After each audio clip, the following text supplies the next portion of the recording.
ओम शांति। भगवत गीता श्लोक क्लास में आज बेसिक कोर्स है। बेसिक कोर्स में टॉपिक चल रहा है गीता का भगवान कौन। और इस बात को समझने के लिए पिछले हफ्ते के क्लास में हमने कुछ बातें साथ में समझी थी। गीता क्या भगवान कौन, इसे जानने के लिए पहले तो गीता की महिमा क्या है। आज जैसे कि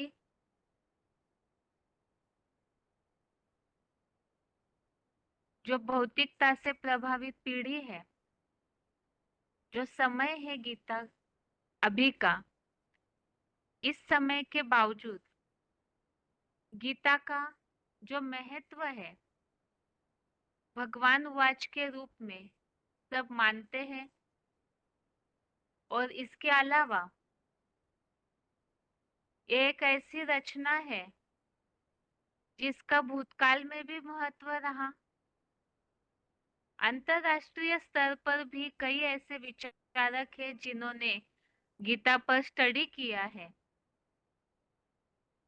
तो सब तरफ से ही गीता एक आकर्षण का स्थान है, क्योंकि श्रीमद् भगवत गीता किसी एक बात से बंधी हुई नहीं, बल्कि मानव जीवन के परिवर्तन का शास्त्र है। तो इस तरह गीता की महिमा होने के बावजूद भी श्रीमद् भगवत गीता का असर वर्तमान जो पीढ़ी है उन पर जिस तरह दिखना चाहिए प्रभाव, वो क्यों नहीं दिखने में आ रहा है। इसका कारण भी हमने कुछ उदाहरणों के साथ समझा था। जैसे कि इसका मूल कारण तो है गीता की बनी हुई टीकाएं। इन टीकाओं में जो विविध प्रकार के मनुष्यों ने, विचारकों ने गीता की टीकाएं बनाई, इसके कारण ही वास्तव में अधर्म फैल गया। क्यों? जिससे हमने समझा था दूध के भरे हुए घड़े में अगर एक बूंद भी विष का पड़ जाए तो वो घड़ा पूरा विषैला माना जाता है। ठीक इसी प्रकार भगवान वाच होने वाली गीता को जब मनुष्यों ने भावानुवाद किया, टीकाएं बनाई, तो उसका जो मर्म है, जो मनुष्यों को ईश्वर से जोड़ने वाली है गीता, लेकिन ये टीकाओं के कारण मनुष्य तो विकारी है, और उसके साथ ही उन विकारों के कारण मनुष्य स्वार्थी भी। इसके कारण ही गीता में मिक्सचरिटी के कारण, टीकाओं के कारण अधर्म फैल गया। और इसके कारण ही जो प्रभाव दिखना चाहिए वो नहीं दिखने में आ रहा है। इस अधर्म को मिटाने के लिए ही स्वयं भगवान को इस सृष्टि पर आना पड़ता है, जो कि गीता में ही भगवान के इस बात का उल्लेख है कि अधर्म को मिटाने के लिए भगवान सृष्टि पर आते हैं। और वो आकर के स्वयं अपना परिचय देते हैं। भगवान उवाच गीता में जब भगवान स्वयं उवाच करे तो वही वास्तव में सच्ची गीता कही जाएगी। तो भगवान स्वयं आकर के अपना परिचय दे रहे हैं, क्योंकि मानवीय टीकाएं भगवान तक मनुष्यों को नहीं पहुंचा पाई। सत्य भगवान है, लेकिन जब वो टीकाएं भगवान तक नहीं पहुंच पाई, सच्चाई तक नहीं पहुंचा पाई, तो जरूर वो सभी को झूठी दुनिया की ओर ले जा रही है। और इसी के कारण ही भगवान स्वयं इस सृष्टि पर आकर के अपना परिचय दे रहे हैं। अब वो क्या परिचय दे रहे हैं, तो भगवान को उस परिचय के द्वारा हमें जानना होगा। इस बात को आज के क्लास में समझते हैं हम कि भगवान आकर के अपना क्या परिचय दे रहे हैं। सबसे पहली बात, भगवान को जानने के पहले भगवान जो अपना परिचय दे रहे हैं उसे समझने के पहले भगवान को जानना क्यों जरूरी है, अर्थात भगवान इस सृष्टि पर आकर के ऐसे क्या कर्तव्य करते हैं उसे समझना होगा। और उस कर्तव्य से ही मानवीय जीवन का क्या कनेक्शन है उस बात को समझेंगे हम, तो भगवान को जानना क्यों जरूरी है वो समझ आएगा। और उसके द्वारा ही भगवान जो अपना परिचय दे रहे हैं उसकी गहराई और उसे भी हम सही मायने में समझ पाएंगे। तो इसीलिए ही पहले हम देखते हैं कि भगवान का कर्तव्य क्या है इस सृष्टि के लिए। आज की दुनिया में किसी से भी पूछेंगे भगवान कौन है, भगवान का अर्थ क्या है, भगवान का मतलब क्या है, और भगवान को जानने की हमें क्या जरूरत है,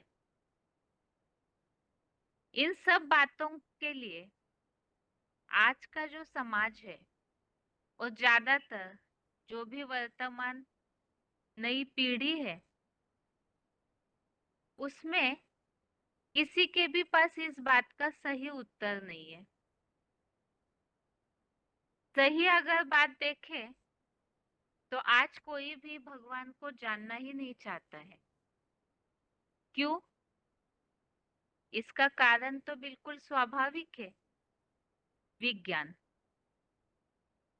विज्ञान से प्रभावित जो पीढ़ी है उसके कारण आज सब ये सोचते हैं कि दुनिया तो हमारी मुट्ठी में है, क्योंकि इंटरनेट, स्मार्टफोन, कंप्यूटर ऐसे जो विविध आविष्कार निकले हुए हैं, नए इन्वेंशन जो विज्ञान के बढ़ते जा रहे हैं, इन साधनों के कारण दुनिया तो सभी की मुट्ठी में आ गई है। तो इसके कारण सब ये सोचते हैं कि हमें भगवान को जानने की आवश्यकता ही क्या है। धर्म, कर्म, अध्यात्म, इन सब बातों का कोई मतलब ही नहीं रखते हैं जीवन में। तो इसके कारण वैसे भी ये हो भी क्यों ना, क्योंकि विज्ञान की जो अल्पकाल की प्राप्तियां है तो उसके कारण जो चाहनाएं मनुष्यों की पूरी हो रही है, तो सब ये सोचते हैं कि यही वास्तव में जीवन है। जैसे शास्त्रों में लिखा गया है, सोने के हिरण के पीछे सीता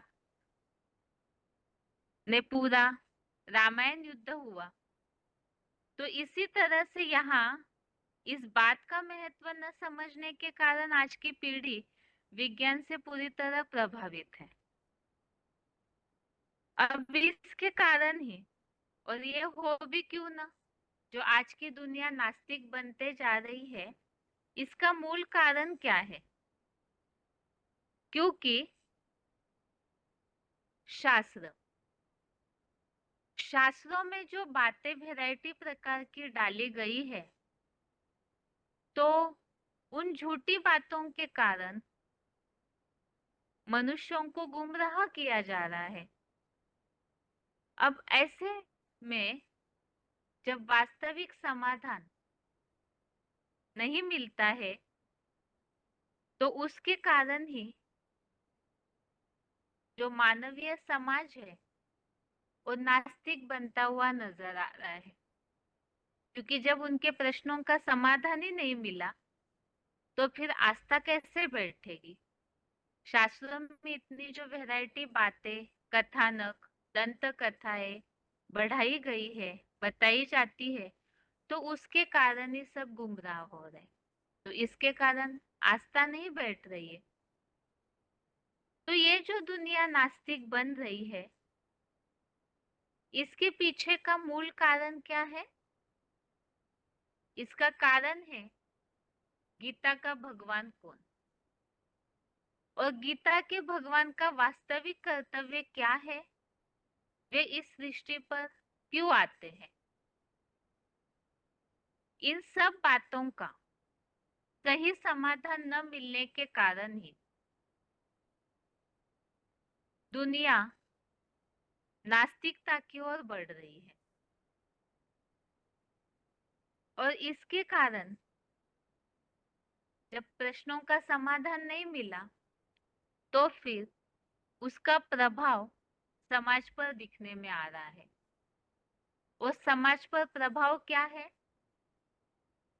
तो उसका प्रभाव यही है, एक तो नास्तिकता, अधर्म बढ़े, चरित्र का पतन, और जो भी आज समाज में दिखता हुआ वातावरण है। अब इसका समाधान क्या है? इसका समाधान यही है, जब इन सब बातों का सही समाधान मिले।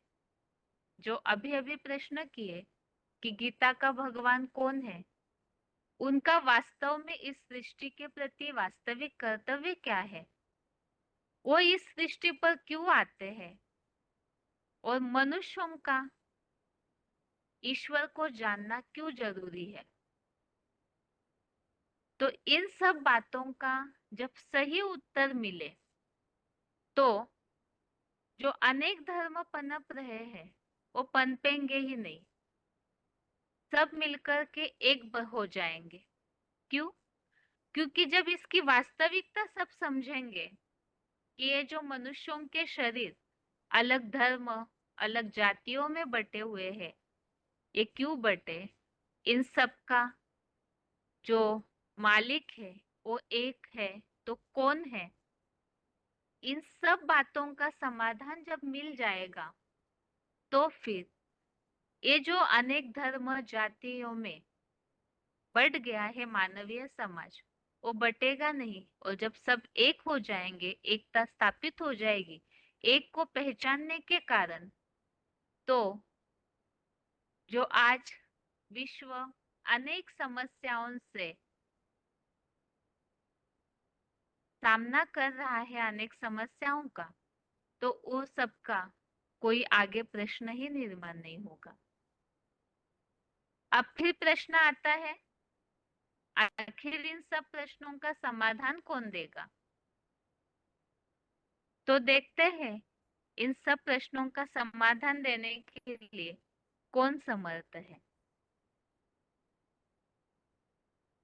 इन सब बातों के लिए वास्तव में, जैसे कि हमने समझा, भगवान का परिचय तो जब तक भगवान स्वयं आकर के न बताए, तब तक भगवान का परिचय और कोई दे नहीं सकता है। इसके पिछले क्लास में भी और अभी तक जो बेसिक कोर्स हुआ है, उसमें से कई सारे टॉपिक में हमने इस बात को समझा है कि मनुष्य जो है वो जन्म मरण के चक्र में आने के कारण सब बातों को भूल जाते हैं। तो इसीलिए भगवान का परिचय वो दे नहीं सकते हैं। तो स्वयं ही भगवान आकर के अपना परिचय देते हैं, और वो परिचय ही वास्तव में भगवान उवाच कहा है गीता को, तो वही सच्ची गीता कही जाएगी। अब भगवान आकर के अपना परिचय क्या दे रहे हैं, उसे हम समझेंगे ही। लेकिन उसके पहले ये बात समझना जरूरी है कि गीता की जो वैरायटी टीकाएं हुई है, उसमें भगवान के परिचय के बारे में अनेक गलत फहमियां निर्माण की हुई है। तो भगवान का जो एक व्यापी स्वरूप है, उसका परिचय गीता के श्लोकों के द्वारा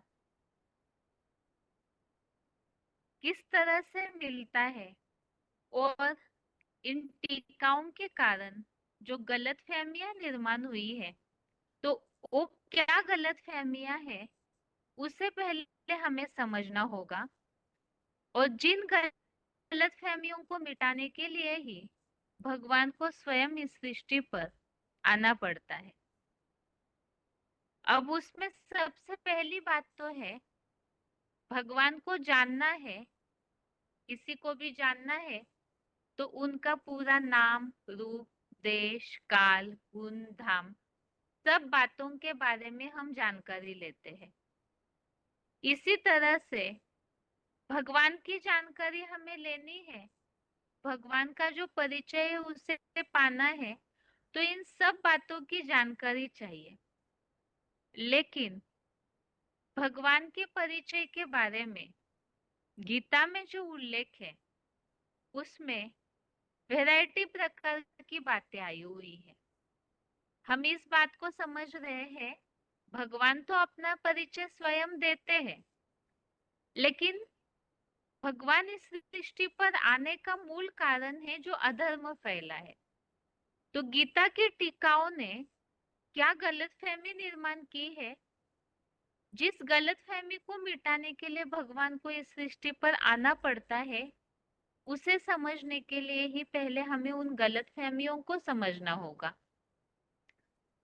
तो गीता में भगवान के परिचय के बारे में कई जगह पे भगवान को निराकार बताया जाता है, कई जगह भगवान को साकार रूप में भी उल्लेख किया हुआ है, और कई जगह तो साकार भी और निराकार भी दोनों स्वरूपों का भी उल्लेख आया हुआ है। तो सबसे पहले तो हम देखते हैं भगवान के निराकार स्वरूप के लिए गीता में आए हुए कुछ श्लोकों का उल्लेख। तो सबसे पहले तो है 8वें अध्याय का 9वां श्लोक, अध्याय 8 का श्लोक नंबर 9। श्लोक है, कविम पुराणम अनुशासितारम अनोरणीयां सम्मनुस्मरेत्य सर्वस्य धातारमचिन्त्य रूपम आदित्य वर्णम तमसः परस्तात्। इस श्लोक में भगवान का पहले तो हम निराकार के लिए जो गीता में उल्लेख आए हुए हैं उसे देख रहे हैं। इस श्लोक में निराकार के लिए शब्द आया हुआ है अनुशासितारम, और इस श्लोक में निराकार के लिए शब्द आया हुआ है अनोरणीयाम सम। तो भगवान अणु से भी अणु, सूक्ष्म अणु, अति सूक्ष्म है, इस तरह से इसमें उल्लेख आया हुआ है। इसी तरह से 12वें अध्याय का 3रा श्लोक, अध्याय 12 का श्लोक नंबर 3, श्लोक है, ये त्वक्षरम निर्देशम अव्यक्तम पर्युपासते सर्वत्र गम अचिन्त्यम च कूटस्थम अचलम ध्रुवम। इसमें भी अव्यक्तम इस तरह से भगवान का निराकारी स्वरूप का उल्लेख आया हुआ है। अव्यक्त अर्थात जो दिखाई नहीं देता, निराकार है। और 13वें अध्याय का 17वां श्लोक, अध्याय 13 का श्लोक नंबर 17, ये श्लोक है, ज्योतिषामपि तज्ज्योति तमसः परमुच्यते ज्ञानम ज्ञेयम ज्ञानगम्यम हृदि सर्वस्य विष्टितम। इस श्लोक में उल्लेख आया है ज्योति ही।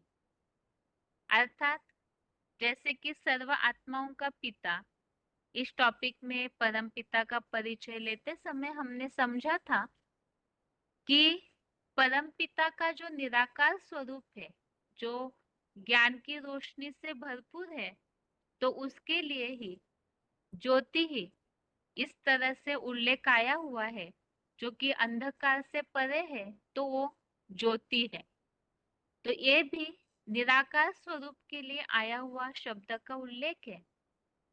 और इसी तरह से 7वें अध्याय का 24वां श्लोक, अध्याय 7 का श्लोक नंबर 24 श्लोक है, अव्यक्तम व्यक्तिमापन्नम मन्यन्ते माम बुद्धयः परम भावम अजानन्तो ममाव्ययम अनुत्तमम। इसमें भी अव्यक्त इस तरह से शब्द आया हुआ है। तो ये सब श्लोकों में भगवान निराकार है, इस तरह से उल्लेख आया हुआ है। ये स्पष्ट है कि भगवान का निराकारी स्वरूप इसमें शब्दांकन किया हुआ है। अब आगे ऐसे भी गीता में कई श्लोक है जिसमें कि भगवान के साकार स्वरूप का उल्लेख आया हुआ है। तो साकार स्वरूप के लिए आए हुए श्लोक देखते हैं।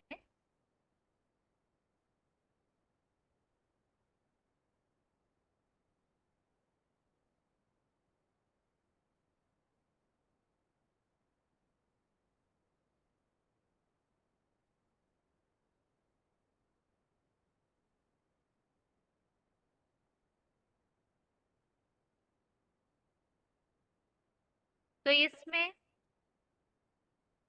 टॉपिक हम समझ रहे हैं गीता की टीकाओं में हुई गलतफहमी। तो इसमें कई जगह पे भगवान को निराकार बताया हुआ है। गीता में इसी तरह भगवान साकार है, इसके लिए भी आए हुए श्लोक हम देखते हैं। पहले तो 6वें अध्याय का 34वां अध्याय 6 का श्लोक नंबर 34 है। श्लोक है, चंचलम ही मनः कृष्ण प्रमाथि बलवत् दृढ़म् तस्याहं निग्रहं मन्ये वायोरिव सुदुष्करम्। इसमें कृष्ण शब्द आया हुआ है जो कि साकार की ओर निर्देशित है। इसी तरह 11वें अध्याय का 32वां श्लोक, अध्याय 11 का श्लोक नंबर 32 श्लोक है, श्री भगवान उवाच कालोस्मि लोकक्षयकृत् प्रवृद्धो लोकान् समाहर्तु मिह प्रवृत्तः ऋतेऽपि त्वां न भविष्यन्ति सर्वे एव स्थिताः प्रत्यनीकेषु योधा। इस श्लोक में कालोस्मि अर्थात महाकाल हूँ, इस तरह से महाकाल तो साकार की ओर इशारा किया हुआ, साकार के लिए प्रयोग किया हुआ शब्द है। अब 10वें अध्याय का 3रा श्लोक, अध्याय 10 का श्लोक नंबर 3 है, यो माम अजम अनादिम च वेत्ति लोक महेश्वरम असम्मूढ़ः समर्थेषु सर्व पापैः प्रमुच्यते। इसमें लोक महेश्वरम अर्थात तीनों लोकों का महान शासक महेश्वर, तो ये लोक महेश्वरम इस तरह से साकार के लिए आया हुआ शब्द है। ऐसे ही 10वें अध्याय का 12वां श्लोक, अध्याय 10 का श्लोक नंबर 12 है, अर्जुन उवाच परम ब्रह्म परम धाम पवित्रम परमम भवान पुरुषम शाश्वतम दिव्यम आदि देवम अजम विभु। इसमें पुरुषम शाश्वतम और आदि देवम विभु इस तरह से साकार के लिए आए हुए शब्द है। आदि देवम अर्थात आदि देव है। पुरुषम शाश्वतम अर्थात ऐसा शाश्वत दिव्य पुरुष है। इस तरह से साकार के लिए शब्द आया है।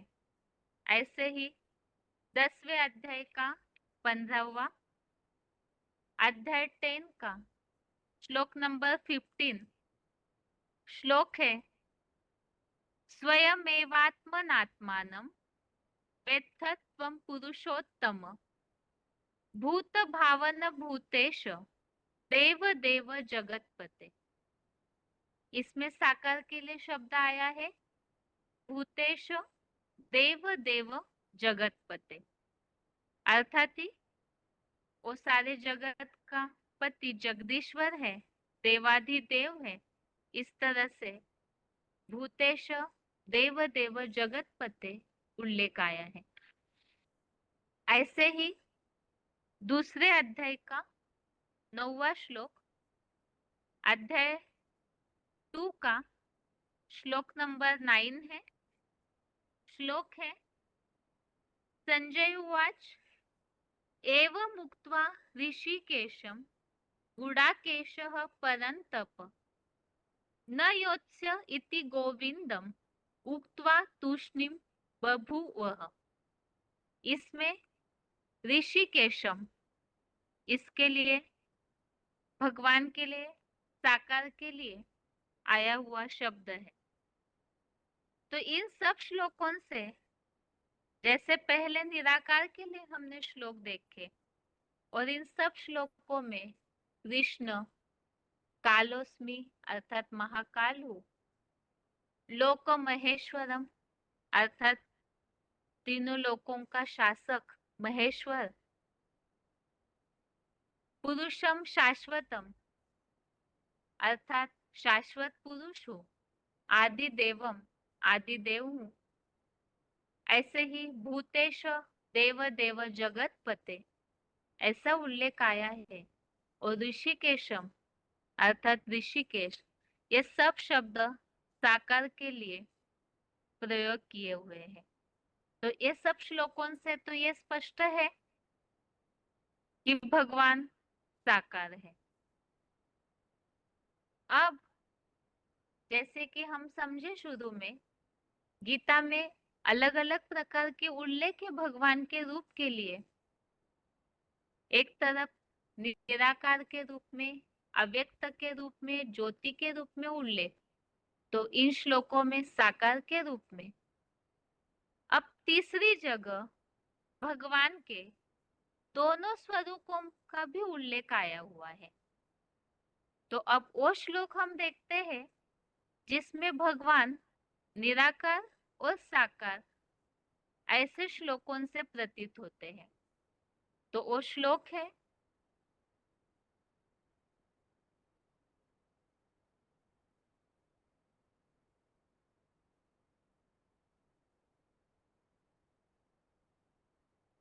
साकार और निराकार। इसके लिए ही आए हुए श्लोक देखते हैं। पहले तो है 9वें अध्याय का 4था श्लोक, अध्याय 9 का श्लोक नंबर 4। श्लोक है मया ततमिदं सर्वं जगत व्यक्त मूर्तिना मत्स्थानि सर्वभूतानि न चाहम तेष्व अवस्थित। तो इसमें श्लोक के भावार्थ को देखते हैं। जो उल्लेख है मेरी अव्यक्त मूर्ति द्वारा यह सारा जगत विस्तृत हुआ है। सभी प्राणी समुदाय मेरे लिंग बीज में स्थित है, किंतु मैं शिव उन प्राणियों में सर्वव्यापी नहीं हूं। तो इस श्लोक में जो उल्लेख आया हुआ है भावार्थ में कि मेरी अव्यक्त स्थिति की निराकारी लिंग मूर्ति मूर्तिमान महादेव द्वारा यह सारा जड़ जंगम जगत मानव बीज बाप से वट वृक्ष जैसा विस्तृत हुआ है। तो अव्यक्त मूर्ति, अव्यक्त अर्थात निराकार और मूर्ति अर्थात साकार। तो यहाँ इस शब्द से ही ये बात स्पष्ट है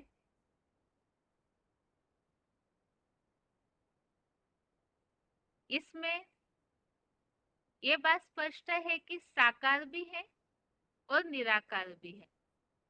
इसी तरह से 12वें अध्याय का पहला श्लोक, अध्याय 12 का श्लोक नंबर 1, इस श्लोक में भी इसी प्रकार उल्लेख आया हुआ है। श्लोक है, अर्जुन उवाच एवं सतत युक्ताये भक्तास्त्वां पर्युपासते ये चाप्यक्षरम व्यक्तम तेषां के योग वित्तमः।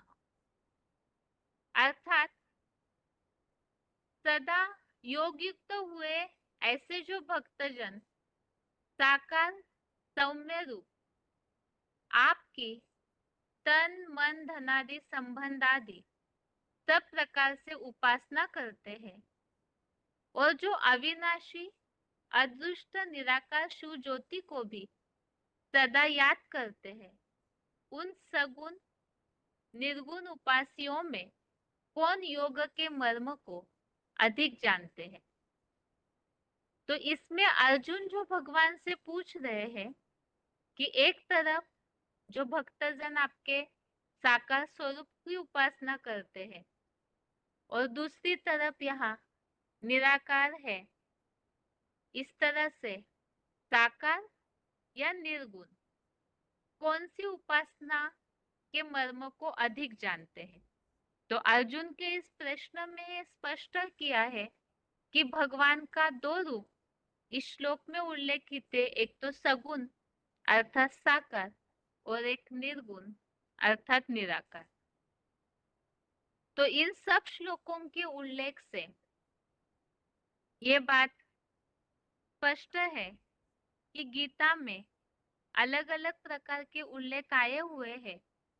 एक तरफ निराकार भी है, एक तरफ साकार के लिए शब्दांकन, और इन श्लोकों में जो अव्यक्त मूर्ति ना इस शब्द में अव्यक्त भी है और मूर्ति अर्थात साकार भी है। और 12वें अध्याय के पहले श्लोक में उल्लेख है कि वो सगुण अर्थात साकार भी है और निर्गुण अर्थात निराकार भी। तो इन सारे श्लोकों से ये बात स्पष्ट है कि भगवान के अलग अलग स्वरूपों का उल्लेख गीता में आया हुआ है। अब इन सब स्वरूपों में आखिर भगवान का मूल परिचय, वास्तविक परिचय क्या है? निराकार स्वरूप में भगवान का परिचय क्या है? साकार स्वरूप में भी भगवान का मूल परिचय क्या है? क्योंकि साकार स्वरूप में जो हमने श्लोकों का उल्लेख देखा है उसमें कई जगह ऋषिकेश, कृष्ण इस तरह से शब्द आए, तो कई जगह पे लोक महेश्वरम आदिदेव इस तरह से शब्द आए। तो भक्ति मार्ग के हिसाब से तो हम इन बातों को जानते हैं।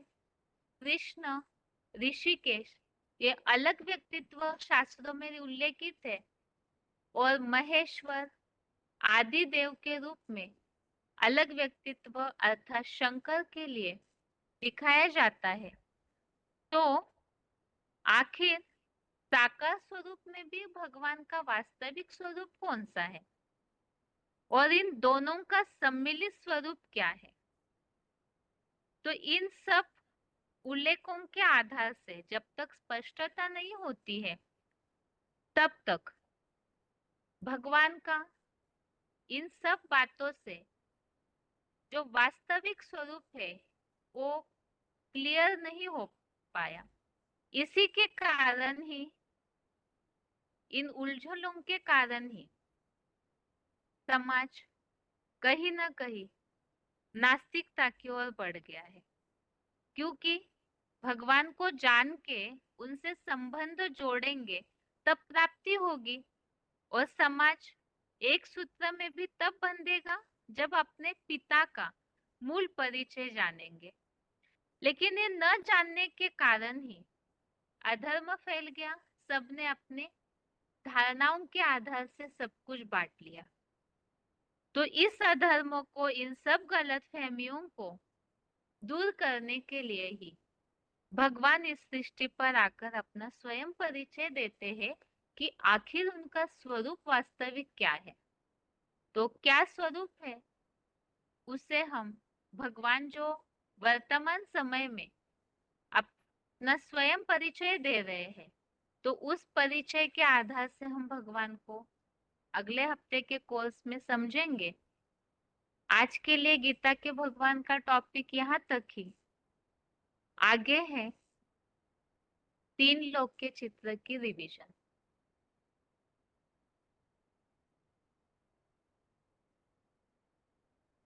3 लोक के चित्र में पिछले क्लास में हमने समझा था कि गीता के आधार से सृष्टि की आयु क्लियर नहीं है, तो भगवान स्वयं आकर के सृष्टि की आयु का पूरी तरह से ब्यौरा बताते हैं। और भगवान ने सृष्टि की आयु के बारे में क्या बताया है उसे हमने समझा। वास्तव में सृष्टि की आयु कोई लाखों वर्ष नहीं है, बल्कि केवल 5,000 वर्ष है। और ये जो काल चक्र है, सृष्टि चक्र है, ये केवल ही 5,000 वर्ष का ड्रामा है, जो कि पुनः पुनः आवर्तन होता है। और इस 5,000 वर्ष के ड्रामा में, जैसे हमने समझा था कि मनुष्य आत्माएं जो है, जो गीता में भी उल्लेख है कि मनुष्य आत्माएं जन्म मरण के चक्र में आने का कारण जो बताया, प्रकृति के 3 गुणों में आसक्त होकर जन्म लेती है मनुष्य आत्मा। और ये शरीर रूपी वस्त्र जो इस सृष्टि रूपी रंगमंच पर बार बार बदलती है, जिसके लिए गीता में उल्लेख है शरीर रूपी वस्त्र बदलने का। तो इस आधार से जब मनुष्य आत्माएं, उनका जन्म मरण का चक्र यहाँ इस सृष्टि पर चालू हो जाता है, तो भगवान ने आकर के इस सृष्टि चक्र की जो आयु बताई है 5,000 वर्ष, तो ये काल चक्र चलता कैसे है इसके बारे में हम समझ रहे थे। इस 5,000 वर्ष को ही, सृष्टि रूपी इस नाटक को 4 भागों में बांटा गया है। और वो 4 भाग अर्थात सतयुग, त्रेता युग, द्वापर युग, कलयुग, और 5,000 वर्ष के 4 भाग समान भाग जब किए गए, तो प्रत्येक युग की आयु 1250 वर्ष की होती है। ये जो चक्र है वो आवर्तन ड्रामा का चलते रहता है। तो इस समय चक्र को, काल चक्र को जब 4 भागों में बांटा गया, तो इसकी जो निशानी है ये बन जाती है स्वस्तिक की तरह। इस स्वस्तिक की निशानी को भक्ति मार्ग में शुभ चिन्ह के रूप में माना जाता है, लेकिन इसकी वास्तविकता को कोई नहीं समझ पाए कि आखिर इस स्वस्तिक शुभ चिन्ह क्यों है। यदि चिन्ह निकालने मात्र से, निशानियां निकालने मात्र से मनुष्य जीवन में सब कुछ शुभ होता, तो फिर कर्मों का, कर्मों की थ्योरी का कोई महत्व ही नहीं रहता। लेकिन ऐसे तो वास्तविकता देखने में नहीं आती कि केवल चिन्ह निकालने से सब शुभ हो गया हो, बल्कि जब इस चिन्ह के रहस्य को समझेंगे तब जाकर के सब शुभ होगा। रहस्य को समझकर जब प्रैक्टिकल उस अनुसार कर्म करेंगे, तो ये स्वस्तिक की जो निशानी है, ये सृष्टि चक्र से जुड़ी हुई है। इसीलिए ही जरूरी है कि इस शुभ होने के लिए इस स्वस्तिक जो सृष्टि चक्र से जुड़ा हुआ है, उस सृष्टि चक्र के रहस्य को और आत्मा उस सृष्टि चक्र से किस तरह गुजरती है, उस रहस्य को जानना। तो आज की क्लास में इस बात को हम समझ रहे हैं कि ये वास्तव में ये जो सृष्टि चक्र है, जब सतयुग की आदि शुरू हो जाती है तो नई सृष्टि का आवर्तन होता है। सतयुग, त्रेतायुग, द्वापर युग, कलयुग, ये क्रमशः पुराने होते जाते हैं। और जैसे कि ये सृष्टि का नियम है, हर चीज को सृष्टि की 4 अवस्थाओं से गुजरना होता है और हर नई चीज समय अनुसार, समय पास होते होते पुरानी जरूर होती है। इन्हीं बातों को ही जैसे यहाँ 4 युगों में दिखाया गया है, जैसे कि कोई भी मनुष्य आत्मा, मनुष्यों का ही हम अगर उदाहरण ले जीवन का, तो शुरू में बचपन होता है जिसे हम सतो सामान्य अवस्था कहे। थोड़ा सा बच्चा बड़ा हो जाता है, किशोर अवस्था होती है, वो है जीवन की सत्व सामान्य अवस्था। वही फिर थोड़ा सा व्यक्ति बड़ा हो जाता है, जवानी आ जाती है, उम्र बढ़ते बढ़ते, तो वो है रजो प्रधान अवस्था। और फिर तमो प्रधान अवस्था अर्थात बुढ़ापा। तो बुढ़ापे की हालत तो सब जानते हैं, हाथ पांव कांपने लगते हैं, शरीर में कोई दम नहीं रहता। तो ऐसी है तमो प्रधान अवस्था और फिर खला। इसी तरह से सृष्टि का भी ये नियम है। सृष्टि भी 4 अवस्थाओं से प्रसारित होती है। इसी के लिए सतो प्रधान सृष्टि को सतयुग कहा गया है। सो तो सामान्य है तो वो त्रेतायुग है, थोड़ी सी अवस्था नीचे गिरी। और फिर सृष्टि रजो प्रधान अवस्था होती है तो द्वापर युग कहलाती है।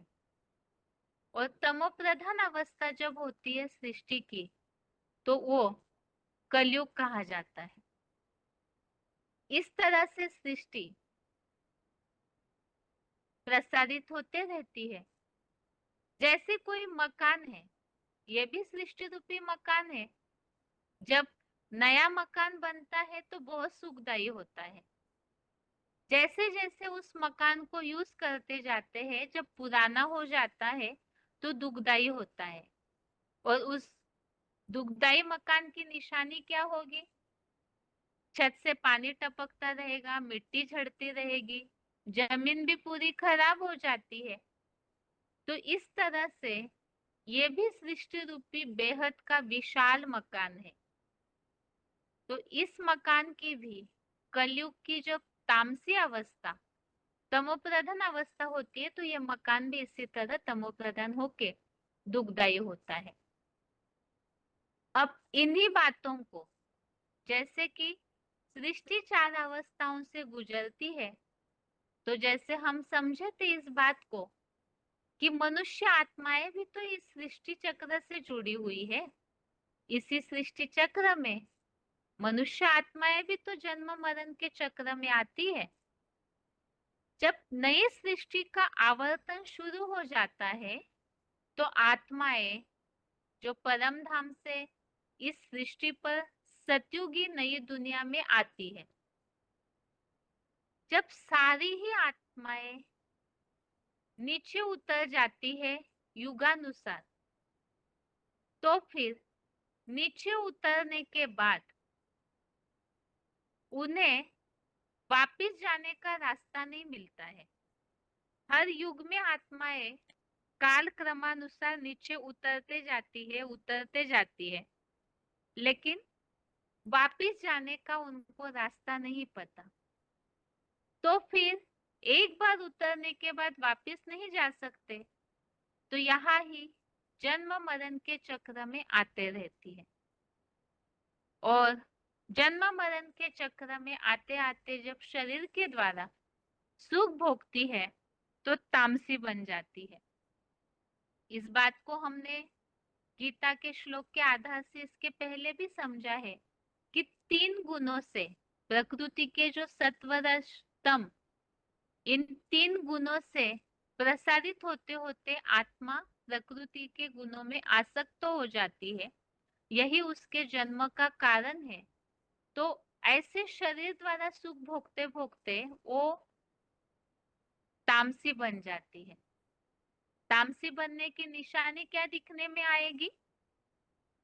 जैसे कि कोई पेड़ है, बीज जब बोया जाता है तो वो बीज बार बार बोया जाएगा तो उसकी ताकत कम हो जाती है, उसकी शक्ति क्षीण हो जाती है।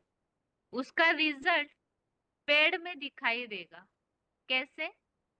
पत्ता छोटा, फल छोटा, उसका वृक्ष छोटा। और जैसे कि धीरे धीरे फल आना बंद हो जाता है, तो ये निशानी है कि वो बीज जो है कमजोर हो गया बार बार बोते बोते। फसल भी कम होने लगती है, तो ये रिजल्ट है इसका कि बीज की शक्ति क्षीण हो गई है। तो इसी तरह से आत्माएं भी जब सुख भोगते भोगते तामसी हो जाती है तो उनकी भी शक्ति क्षीण हो जाती है, जो मनुष्य शरीर या मनुष्य जीवन पर उसका प्रभाव दिखने में आता है। तो आत्माओं का भी ये हिसाब है, जब एक बार नीचे आ गई तो वो नीचे ही उतरते जाती है, उनकी शक्ति कम हो जाती है। इसी के बारे में हम ये कह सकते हैं कि ये बात जैसे हमने शुरू में समझा कि भगवान आकर के मनुष्य आत्माओं के और सृष्टि चक्र के सारे रहस्यों को समझा रहे हैं। तो इस बात को भी भगवान ने बताया कि ये आत्माएं जब अपनी शक्ति क्षीण कर लेती है तो आत्मा की शक्ति कम होना या बढ़ना, इसे ही कलाओं के रूप में कहा जाता है। जैसे कि सतयुग में सतो प्रधान अवस्था है तो वहां आत्माएं शक्तिशाली होती है, अर्थात 16 कला संपूर्ण होती है। त्रेता युग में 14 कला, अर्थात त्रेता युग में सतो सामान्य अवस्था है तो 2 कला कम हो गई, 14 कला हुई। द्वापर युग में और जन्म लेते लेते नीचे उतर गए तो रजो प्रधान अवस्था है, 8 कलाएं होती है। और कलयुग में और नीचे उतरे तो 4 कला, और घटते घटते कलयुग अंत तक 0 कला रह जाती है। तो जन्म लेते लेते कलयुग में इतने तमो प्रधान हो जाते हैं कि कलाएं 0 और पूरे ही कलाहीन बन जाते हैं। अब प्रश्न आता है ये कला क्या है? इस कला, इस शब्द को समझने के लिए पहले तो हम चंद्रमा का उदाहरण देखते हैं। चंद्रमा की भी 16 कलाएं होती है। जब चंद्रमा पूरा कला संपन्न है तो वो पूर्णिमा, जिसमें चंद्रमा की रोशनी पूरी होती है, पूर्णिमा से जब दिन बदलते जाते हैं तो धीरे धीरे चंद्रमा अमावस्या की ओर बढ़ता है। तो दिन प्रतिदिन उसकी जो रोशनी है चंद्रमा की वो कम हो जाती है और अमावस्या के दिन बिल्कुल ही वो काला हो जाता है, पूरा अंधेरा, रोशनी का नामो निशान नहीं, अर्थात कोई कला नहीं रहती है। तो चंद्रमा की 16 कलाएं ये कोई 1 2 3 4 गिनने की बात नहीं, ये उसकी रोशनी का मेजरमेंट है। इसी तरह से यहाँ आत्मा की शक्ति का मेजरमेंट है कला। जब आत्मा पूरी शक्तिशाली होती है, रोशनी से भरपूर होती है, गुणों से भरपूर होती है, तो वो 16 कला संपन्न होती है। और जन्म लेते लेते युगानुरूप काल क्रम से जब नीचे उतरते जाती है तो वो कलाएं भी नीचे उतरते उतरते कम होती है। तो चंद्रमा की जैसी कला उसकी रोशनी का नाप है, इसी तरह आत्मा की कला या आत्मा की शक्ति का आत्मा की रोशनी का नाप है। तो आत्मा की शक्ति या रोशनी क्या है? जैसे चंद्रमा में तो स्थूल रोशनी है और आत्मा की रोशनी है ज्ञान की रोशनी। ज्ञान के आधार से आत्मा में जो शक्ति रहती है तो वो उसका नाम ही यहाँ कला के रूप में दिया गया है। इस तरह से आत्माएं जो है वो जन्म मरण के चक्र में आते आते इस तरह से नीचे उतर गई तो कलाहीन बन जाती है। अब इसके बारे में तो हमने समझा कि किस तरह से आत्मा की कलाओं का नाप किया गया है। अब इन सब बातों को समझने के लिए आत्मा सतयुग से त्रेतायुग तक कैसे आती है, 4 युगों का ये जो ड्रामा है, ये जो आवर्तन है, इसे किस तरह से पूरा करती है, और आत्मा की जो कला है, ये जो रोशनी है, ये जन्म लेते लेते कम हो गई, ये तो हमने समझा। अब ये आत्मा अपनी रोशनी भरती कब है? चंद्रमा तो पूर्णिमा में रोशनी से भरपूर होता है, लेकिन आत्मा जन्म लेते लेते जब क्षीण हो गई तो अपनी रोशनी कब भरती है? वो कौन सा ऐसा समय है इस काल चक्र में, समय चक्र में? इस बात को हमें समझना होगा। और साथ में ही जो सबसे पहले जिस प्रश्न से सृष्टि चक्र समझना हमने शुरू किया, आखिर मनुष्य जन्म में भी वो कौन सा जन्म है जो दुर्लभ माना गया है? 4 युगों में आत्मा जन्म लेती है, तो आखिर इन 4 युगों में कौन सा ऐसा जन्म है जो दुर्लभ माना गया है? तो इस बात को हमें समझना है। साथ में ही आत्मा की रोशनी जब जन्म लेते लेते कम हो गई तो भरती कब है, तो उस समय को, उस जन्म को भी हमने देखना है। तो इन सब रहस्यों को जानने के लिए ही पहले तो आत्मा 4 युगों से किस तरह प्रसारित होती है उसे देखते हैं। सबसे पहले सतयुग है। तो सतयुग में कितने जन्म होते हैं, वहां किसका राज्य होता है, वो समय कैसा समय होगा, उस समय इस सृष्टि की कैसे स्थिति होती है, इन सब बातों का वर्णन सतयुग में हमें पता चलता है। लेकिन इसे हम अगले हफ्ते के क्लास में समझते हैं। क्लास का टाइम पूरा होने जा रहा है, इसीलिए अगले क्लास में हम 4 युगों में किस तरह से जन्म लेते हैं, चारों युगों में कौन से समय में मनुष्य आत्मा क्या कहलाती है, सृष्टि क्या कहलाई जाती है, इन सब बातों को समझेंगे। आज के लिए तीन लोग का टॉपिक रिवीजन यहाँ तक ही। बाकी श्लोक बेसिक कोर्स के टेस्ट के हिसाब से आज जो टॉपिक हमने समझा है, गीता की टीकाओं में कौन सी ऐसी गलतफहमी है जिसे दूर करने के लिए भगवान को आना पड़ता है। तो गीता में आए हुए भगवान के स्वरूप के अलग अलग उल्लेख हमने देखे, और तीन लोक के रिवीजन में आज जो हमने टॉपिक देखा है, आत्मा की कला और साथ में सृष्टि की चार अवस्थाएं।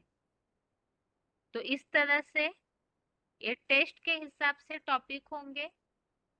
बाकी आज के लिए गीता क्लास यहाँ तक ही। ओम शांति।